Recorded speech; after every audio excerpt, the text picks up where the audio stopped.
Hi guys! Una sa lahat, maraming salamat po sa lahat ng nanood ng aming Hong Kong Vlogs Part 1 hanggang Part 9. Itong video po na to yung pinaka-last part kung saan pag-uusapan po natin kung nakamagkano ba kami doon sa Hong Kong trip namin. Nag-Hong Kong po kami nitong September 5 to September 9, 5 araw po kami doon. Nakapag-book po ako ng ticket, seat sale po noon sa Cebu Pacific. Ang presyo po ng ticket naming tatlo ay 18,078.66. Round trip na po yan. Round trip din po yung seats naming tatlo. Round trip din po yung baggage. Yung baggage papunta, isa lang na 20 kilos. Pabalik naman, dalawa. Isang 20 kilos, isang 32 kilos. Sa hotel naman, nag-book po kami sa Travelodge Kowloon via Agoda. 5 days and 4 nights, ang total po ng binayaran namin ay 16,254.76. Sa Travelodge Kowloon po, nang hihingi sila ng security deposit, 500 HKD. Refundable naman po yun pagka check-out nyo. Yung hotel po namin na yun, napakalapit sa bus stops. Kung sa MTR naman, nasa 2 to 3 minute walk. Next naman, yung mga nabook namin sa Klook, una yung SIM card. 466 pesos and 70 cents. Good for 7 days na po yan. Tapos, pinick up namin siya pagkadating namin doon sa Hong Kong International Airport. Nagbook din kami sa Klook ng Disneyland tickets, pati na rin food vouchers. Disneyland ticket for 3, dalawang adult at isang bata. Ang total po nun ay 11,853. Kumuha din kami ng dalawang food voucher. Ang presyo naman po nun ay 2,460. Yung food or yung meal voucher, ang kasama po nun ay lunch or dinner. Pipili ka lang doon sa dalawa na yon, tapos isang snack.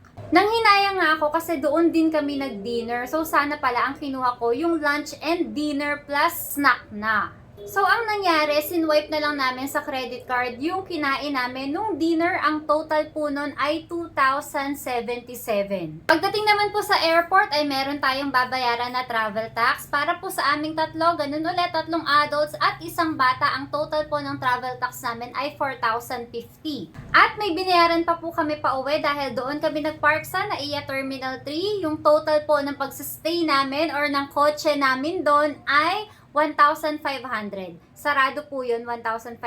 Pinakita ko rin po yung resibo na yan sa part 9 ng vlog. Ang total po ng lahat ng yan ay 56,740.12. Ayan yung mga ginastos namin na labas doon sa pocket money namin. Ngayon naman sa pocket money tayo, ang dala lang po namin ay 700 USD. Nasa 39,600 pesos yon. I-round off na natin, gawin na natin siyang 40,000 pesos. Kung mapapansin nyo po dito, wala yung security deposit. Hindi ko siya nilagay kasi ginamit namin yung pocket money namin, doon siya nanggaling. So, nung nagpapalit kami ng HKD, doon namin kinuha sa pocket money yung pinang-deposit namin. Kaya hindi ko siya nilagay dyan kasi madodoble. Doon sa 700 USD or 40,000 pesos, yun na lahat yung ginastos namin habang kami ay nasa Hong Kong. Pangbili ng octopus card, pangkain namin, pambili namin ng pampasalubong, pambili namin ng kung ano-ano, basta lahat. Lahat ng binili namin doon. Doon namin lahat kinuha sa pocket money. Alam ko talaga na magkukulang kami, kaya naka-ready yung credit card namin. Kaya nga lang dahil naabutan kami ng black rain signal, yung last 2 days namin, nag-uulan na yon, hindi kami natuloy doon sa ibang mga itinerary, doon sa ibang pupuntahan namin. Kaya ang ending ay meron pa kaming natira. Yung mga natira naming HKD, pinapalit namin nung pagdating namin sa NAIA. Sa BDO doon namin siya pinapalit. Nasa 3.7K or 3.8K pa yon. Pagpalagay na natin na 4,000 pesos pa. So, ang total po na nagastos namin, 56,740.12. Pati na rin yung pocket money na 40,000. I-less natin dyan yung 4,000 na natira pa sa amin. 92,740.12.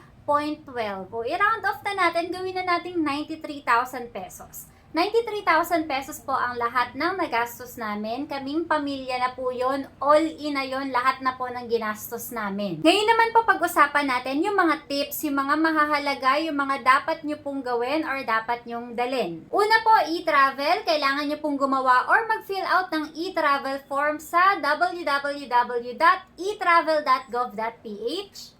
72 hours prior po sa pag-alis at pagbalik nyo, pwede na po kayo mag-fill out. Kapag ka more than 72 hours, alam ko naka-grade out pa yung mga dates na yon, hindi pa kayo pwedeng mag-fill out. Screenshot nyo para in case na hanapin, meron kayong naka-ready. Pero yung sa amin po, papunta at pabalik, hindi naman siya hinanap kasi ang sabi nila, nasa system na raw ng IO yon. Pangalawa, Hong Kong goodies. Wag nyo pong kalimutang kumuha ng Hong Kong goodies. Paglabas nyo pa, diba, pagkakuha nyo ng baggage, dadaan lang kayo sa customs, magbubukas yung pinto, nandun na agad siya. Hong Kong Tourism Board, pakita nyo lang po yung passport nyo, kung ilan yung passport, yun din yung bilang ng envelope na ibibigay sa inyo. Ganito po yung itsura ng ibibigay sa inyo. Itong merong QR code nasa loob siya niyan.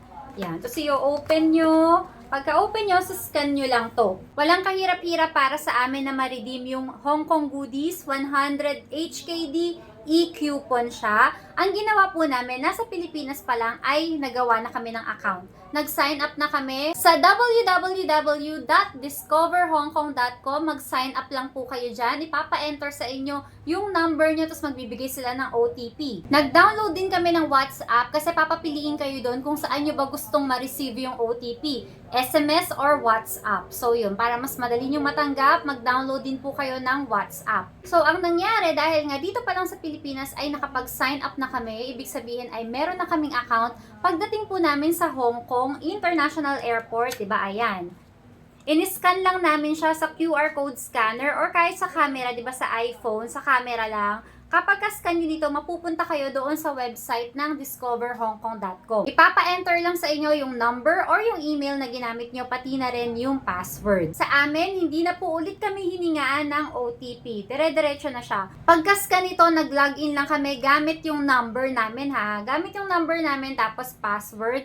Tapos, okay na siya. Nandun na agad siya sa My Wallet. Para hindi rin po kayo mahirapan na mag-redeem dito pa lang sa Pilipinas, gumawa na po kayo ng account nyo. Mag-sign up na po kayo. Ang alam ko hanggang December 31, 2023 sila magbibigay nito. Sana nga ma-extend pa. Next natin ay Klook. Kung magbubook po kayo sa Klook ng SIM card, pati na rin ng Octopus card, i-check nyo pong maigi yung schedule ng pagpipick upan nyo. Kasi kung darating kayo ng super late na or madaling araw na, baka po sarado yung Klook counters na pagpipick upan nyo. So ang ending, hindi nyo siya makukuha. Kailangan nyo pang bumalik kinabukasan or kailangan nyo pang intayin na mag-open yung counters. Kung alanganin po ang dating nyo, i-check nyo po muna yung schedule ng pick up. Doon mismo sa Klook makikita nyo po yun. Next natin ay Forex. Ang dala po namin ay USD dahil meron naman po kaming USD. Pero kung peso po ang dala nyo, okay lang po yun. Nagpapalit naman sila ng peso. Talo magpapalit sa airport, pero kung wala ka talagang pera, di ba? Wala naman tayong magagawa, magpapalit po kayo kahit konti. Katulad po namin, nagpapalit kami sa Hong Kong International Airport, 200 USD to HKD. Huwag po kayo mapapapalit sa NAIA, luging-lugay. Kung sa airport ng Hong Kong, lugi ka na, sa NAIA, sobrang lugi ka. Kaya kung USD or PHP man ang dala mo, doon ka na lang magpapalit sa Hong Kong International Airport. Papalit ka ng konti para lang makapunta ka doon sa pupuntahan mo. Kung malapit po kayo sa Chungking Mansions, doon panalo magpapalit. Okay, maganda po yung rates nila doon. Ang ginawa namin, 200 USD pinapalit namin sa airport kasi kailangan namin bumili ng Octopus card. Tapos naghanda na rin kami ng pang-deposit, yung 500 HKD nga, pang-deposit sa hotel. Tapos yung natira namin na 500 USD, pinapalit namin siya sa Chungking Mansions. Hong Kong adapter, iba po yung saksakan nila sa Hong Kong. Yung pong dala namin, ano yun binili namin siya sa Chungking Mansions noon pa na Hong Kong na alis namin. Pwede naman na nasa Pilipinas pa lang kayo, bili na po kayo ng universal adapter o kaya pwede naman na humiram kayo kung pwede doon sa hotel. Or kung wala pong maibigay yung hotel sa Chungking Mansions, marami po noon. Ganito po yung itsura nung adapter nila. Ayan siya. Tapos, lagi kaming may baon na extension. Ayan. Omni po yung tatak nitong extension namin. Nung wala pa kami nito, yung dinadala namin, yung talagang may cord.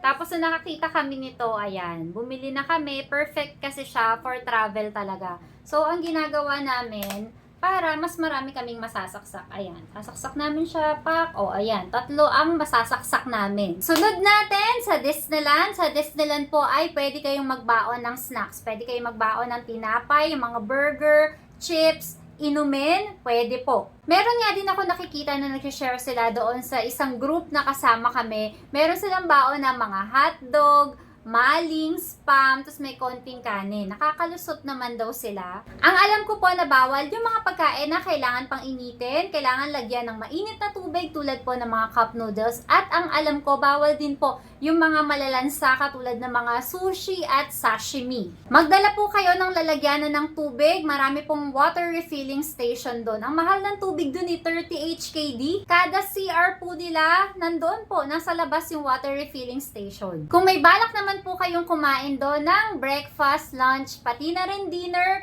pinakasulit po na mag-book kayo ng meal voucher or food voucher sa Klook, mas makakatipid po kayo. Next naman ay pasalubong kung gusto nyo po ng mga chocolates, ng mga drinks, yung mga pagkain, ayan, mamili po kayo sa groceries. Sa loob po ng I-Square, tapat yun ng Chungking Mansion, sa basement nila, sa baba, meron po dong Marketplace by Jasons. Ayan, doon kami namili. Ang ginamit namin doon yung HK goodies namin. Tapos, Bestmart 360 at DS Groceries. Mga mura din po ang chocolate at yung mga drinks doon. Kung gusto niyo naman po mga t-shirt at mga ref magnet, punta po kayo sa Mongkok, sa Ladies Market. Marami pong mura doon. Ang pinakamura na nakita ko sa t-shirt, 8 for 100. 8 t-shirts na pang-adult, tapos 100 HKD yung 8 na yon. Sa magnet naman, ang pinakamura naming nakita, 5 or 6 ref magnet ata yun for 20 HKD. Kung marami kayong bibilhin, mas makakatawad pa kayo. Napakagandang pampasalubong po yung eco bag ng Disneyland. Meron sa Disneyland Resort mismo. Meron din naman kapag nasa airport na kayo, di ba? Meron dong Disneyland store. Meron din silang tinitinda na ganon. 15 HKD yung small. Yung medium at large naman ay 18 HKD. Sobrang gandang pampasalubong nun. Paano naman hindi maligaw? Mag-download lang po kayo or gumamit lang po kayo ng Google Maps. Wala kaming ibang app na dinownload, yung mga app pang MTR, app pang bus, hindi. Walang ganon, Google Maps lang po lahat. Pauwi naman, ayan, maglaan po kayo ng medyo mahaba-habang oras pauwi para po makapag-ikot at makapamasyal kayo sa Hong Kong International Airport. Napakadami pong shops, napakaraming kainan. Ang tagal na ng video ko na to, huli na to mga sis, Octopus Card. Kung binili nyo po yung katulad namin na rental octopus card, meron po yung deposit. Meron yung 50 HKD deposit. Kapag po ni-refund nyo, babawasan lang yan ng 11 HKD. Yun po yung refund fee. So, meron ka pa rin matatanggap na 39 HKD kada card, kada octopus card. Tatlo po kami na refund ko yung mga deposit na 39 HKD each, pati na rin yung mga remaining na laman pa. At ito, huling-huli na talaga, promise. Kung hindi ka nakakuha ng HK goodies sa airport, dito yung mga lugar na pwede ka rin kumuha. Nung nagpunta kami ng Victoria Harbor, meron po doon sa dulo ng Tsim Sha Tsui Clock Tower. Yung sakayan po ng ferry doon, ayun, meron dong pila. Ang kailangan nyo lang pong i-present ay yung passport nyo. Ayun, natapos din tayo. Pasensya na po kung mahaba ang video na to. Kung meron pa kayong mga tanong, i-comment nyo lang yan sa baba. Susubukan po naming sagutin yan. That's all for today. Thank you for watching. Kung hindi ka pa nakakapag-subscribe sa channel namin, i-subscribe nyo na po kami. Nandito po ang subscribe button. Meron din po kaming Facebook, pati na rin TikTok. Follow nyo po kami.